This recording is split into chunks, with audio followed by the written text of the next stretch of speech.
So again, welcome to this season of Word Crumbs. As we are saying this September, we're going to look deeper into the Psalms, the responsorial Psalms of the Liturgy of the Church, just for this month of September. So today is the 2nd of September already, and we are going to look at the Psalm of today, which is Psalm 98. Now here is the response of the Psalm today to the first reading. And of course, that introduces us to the spirit of the gospel. And the response is, the Lord has made known his salvation. The Lord has made known. It's already revealed. It's already shown to us. And what has he shown to us? It is his salvation. Now, today I'd like to bring you through the psalm itself so that we can kind of understand more what this response is all about. So the whole psalm is the invitation for us to the way to respond to God today, to live in faith, as we say today. This is the way that we invited as the psalmist shows us, how to live with this awareness that the Lord has made known his salvation. Now, let us just read it together.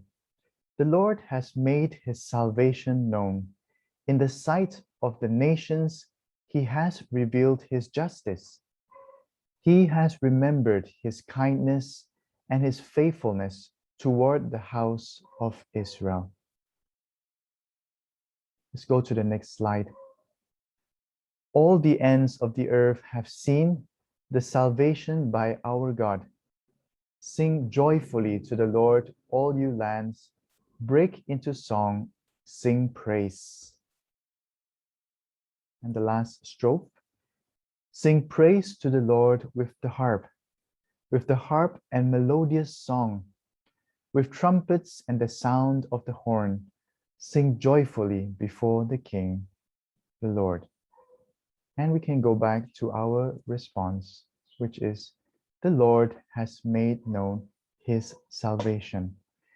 Now today, just to, once again, the invitation is to bring this verse throughout the day, to try to assimilate, to try to understand, and to bring it to our hearts, and to bring it to our daily life.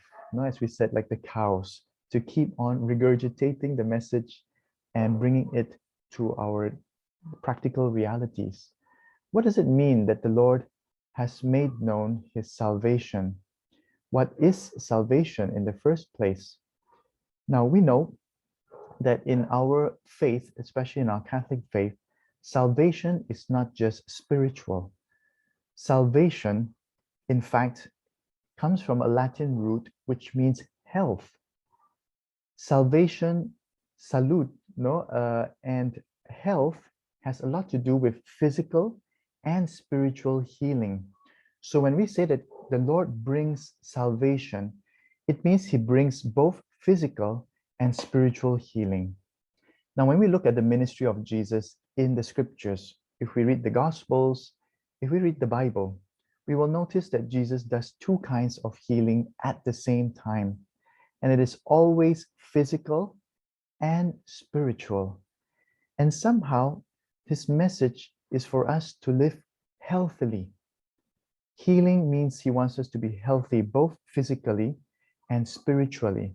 And many times, not always, we cannot always make that conjunction, but physical health is related to our spiritual health, to the way we live, to the quality of inner life, the quality of spiritual life that we live.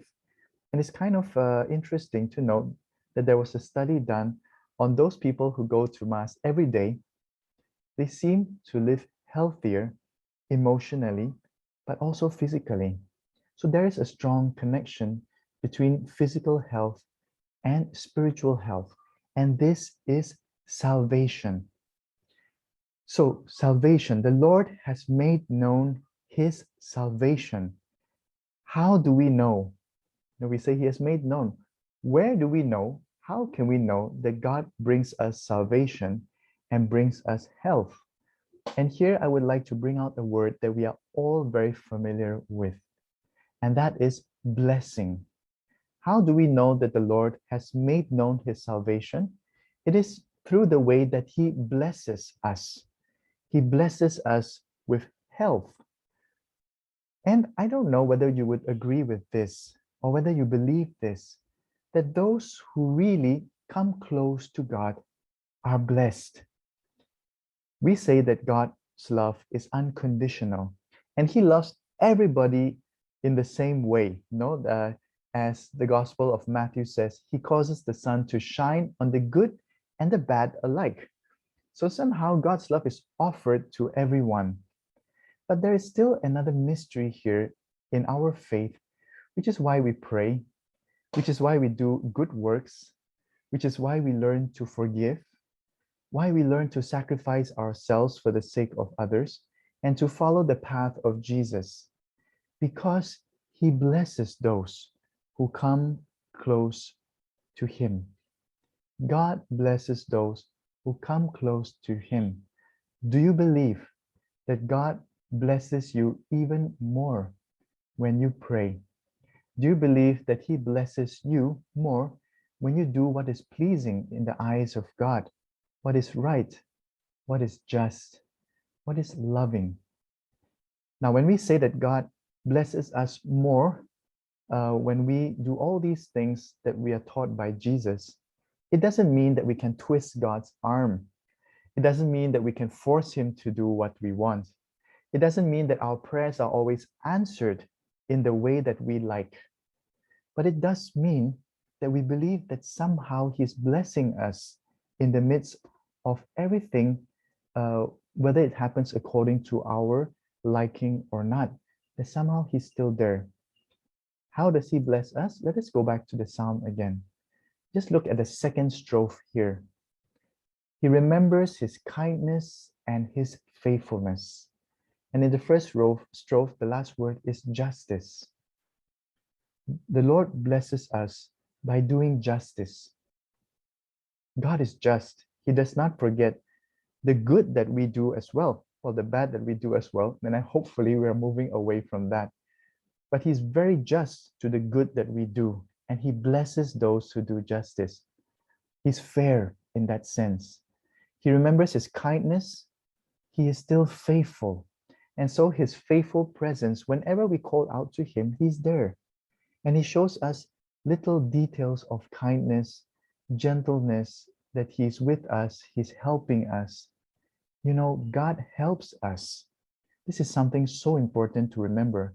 And it is not an archaic kind of faith or superstitious faith.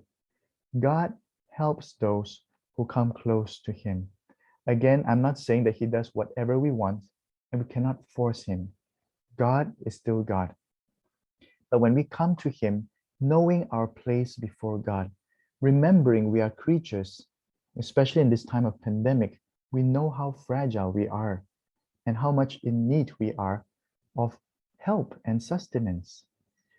God helps those who come close to Him, knowing their place, knowing who they are, and He blesses them in His own way. So what is the invitation of today's response? No, as we say these words, the Lord has made known His salvation. He gives health physically and spiritually. He blesses those who come close to Him, knowing their place in very ordinary ways, and sometimes hidden ways, subtle ways.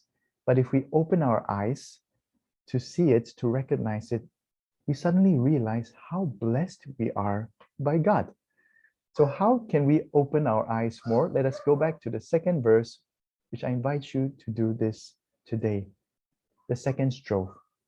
Sing joyfully to the Lord, all you lands. Break into song, sing praise. In other words, in the midst of all that you could be experiencing today, don't forget to be happy.